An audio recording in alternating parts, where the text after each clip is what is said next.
to my channel. I'm a new Kathiresan if you're new to my channel, and I am sharing fertility education, and I do that via vlogging, Instagramming, and TikTok dancing. So thanks so much for joining me if you're new here, and if you've been here, thanks so much for sticking around. So today I thought I would do my first Doctor Reacts video, and I thought what better series to start with than Friends. So let's get to it. And I thought Phoebe's storyline where she got pregnant with her brother's triplets would be a good place to start. So here we go. Hey, what are you doing shopping at 8 in the morning? Well, I've been up since 6, thanks to somebody's dumbass rooster. You guys, you really should get rid of those animals. They shouldn't be living in an apartment. Yeah, especially not with all these knives and cookbooks around. All right, I'm gonna go to the fertility doctor and see if I'm ready to have Frank and Alice's embryo transferred into my uterus. So what is happening is Phoebe is serving as a gestational carrier for Frank and Alice. So the egg and the sperm are coming from Frank and Alice, and Phoebe is simply carrying the pregnancy. So the genetics of the pregnancy is from Frank and Alice. And so that's the concept of a gestational carrier.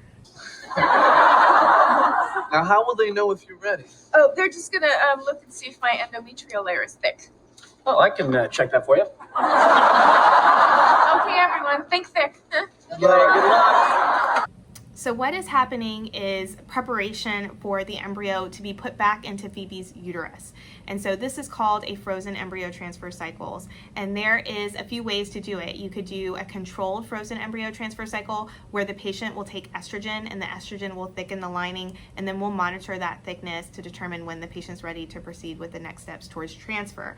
Another way to do it is a stimulated frozen embryo transfer cycle where patients will take medications like letrozole and gonadotropins or Gonal F and Menopur, these type of medications, and this will stimulate the ovaries to make follicles and will eventually ovulate.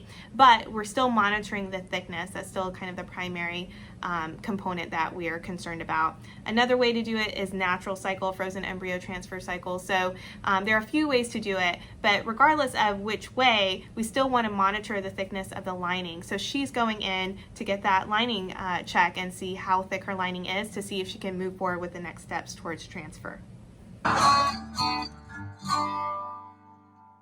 Looks like your uterus is ready for implantation. Oh, I knew it. I knew it. I felt really thick this morning. Well, okay, so what's now? Go get the eggs. Put them in there.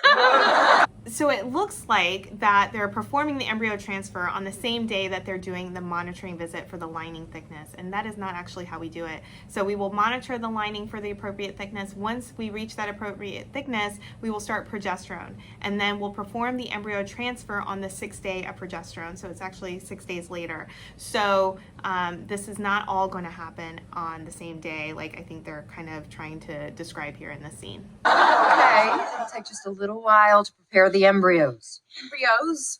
As in more than one? 5, actually. 5? Okay, where am I giving birth? In a hospital or a big box under the stairs? So this is a big topic to discuss. How many embryos do we put back in?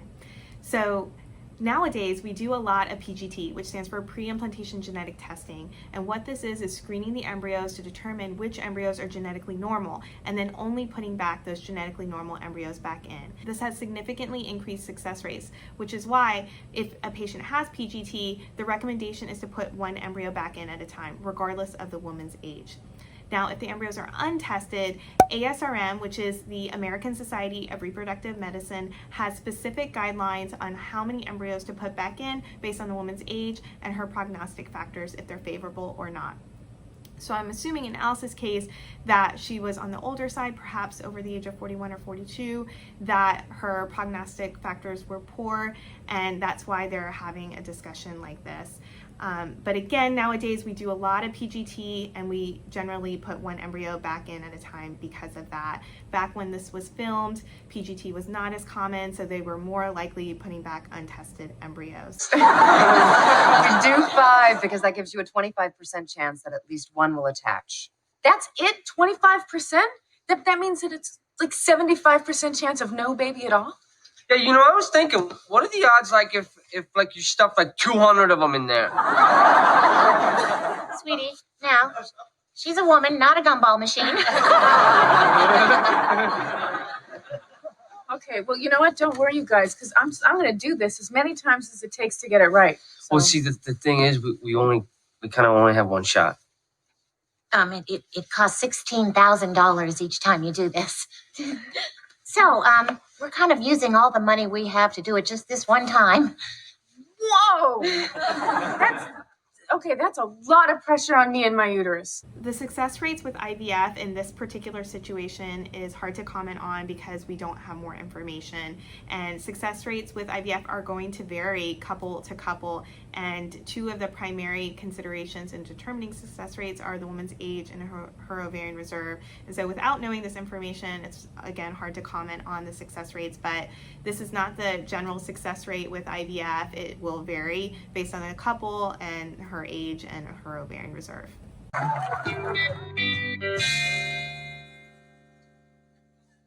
Hello, teeny embryos. I'm Phoebe Buffet. Hi.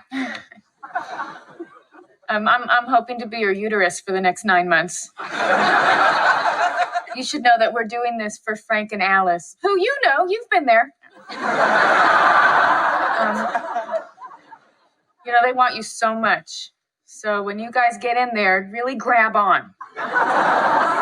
Okay, and I promise that I'll keep you safe and warm until, you're ready to have them take you home. So. Oh, and also, next time you see me, if I'm screaming, don't worry, that's what's supposed to happen. Ready? Uh-huh. Good luck. So this was funny to see, but it's definitely not how it's normally done.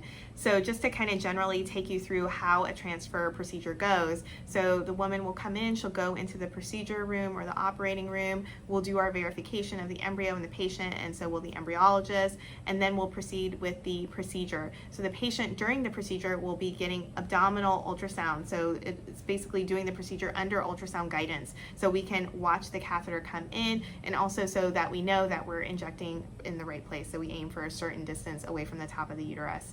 So when we do the procedure, after we put the speculum in, we'll advance a catheter. It has an inner and outer portion. So we'll go in with the catheter, and when we feel like it's sliding in easily from the cervix into the uterus, then we'll remove the inner catheter, and the embryologist will then go load the embryo into another inner catheter. So during this whole time, the embryo is always safe in the IVF lab. It is not in a petri dish near the patient or any of that. We want it to be safe in the embryology lab and undisturbed until the moment that we're ready for it. And so once I feel that catheter is sliding in and ready, they'll go load the embryo, and then they'll bring me the inner catheter with the embryo in it, and then I will slide it through the outer catheter and into the uterus, and then slowly inject in the place that we're aiming for in the uterus, and then that's it. So this is not how it's done where a petri dish is in front of the patient. It is always safe in the embryology lab. Hey. Hey, oh, Phoebes, are they in there? Yeah, I'm implanted. How do you feel? Well, freaked. It turns out the odds are really sucky. And this is Frank and Alice's only shot. I mean, they are literally putting all their eggs in my basket. Yeah, but I bet it works. Really? How much? All right, I'm gonna go take a pregnancy test right now. Oh, wow. You can tell this soon? Well, the doctor says it takes a couple days, but I mean, my body's always been a little faster than Western medicine, so. Well, Nope, not knocked up yet. it's only been a couple hours, so just give it some time. Yeah, all right. Meanwhile, I'm gonna do whatever I can to help this, so I'm just gonna, lie in your chair, okay? Yeah, good. I'm gonna let gravity, do its job. So. Another thing to clarify here is taking a urine pregnancy test on the day of the transfer. That is definitely too early to be taking it. It needs time. The pregnancy needs time to implant and then for it to grow, and usually the beta HCG hormone is not picked up until about 2 weeks, a little shy of 2 weeks after the transfer, and that's when we usually do the pregnancy test with blood work. So that's really approximately about the time that a pregnancy test should be taken. Now, in terms of putting the legs up after the transfer, that's not really going to improve success rate, so that's not something we generally recommend. Studies have not shown any difference in terms of people who do bed rest versus people who resume their normal activity in terms of success rates of pregnancy after a transfer. So it's okay to resume your normal activity, and positions like this aren't going to necessarily improve anything. So just to clarify that point also. So that's it for this video. I hope you guys enjoyed it. I definitely did. I love Friends, love watching it, and I enjoyed sharing some of these misconceptions with you and kind of giving you an idea of what real life is more like. So if you enjoyed this video, don't forget to give the video a like. Let me know in the comments below. If you have other videos you'd like me to comment on, let me know. And don't forget to subscribe. Thank you guys so much again for watching, and see you in the next video.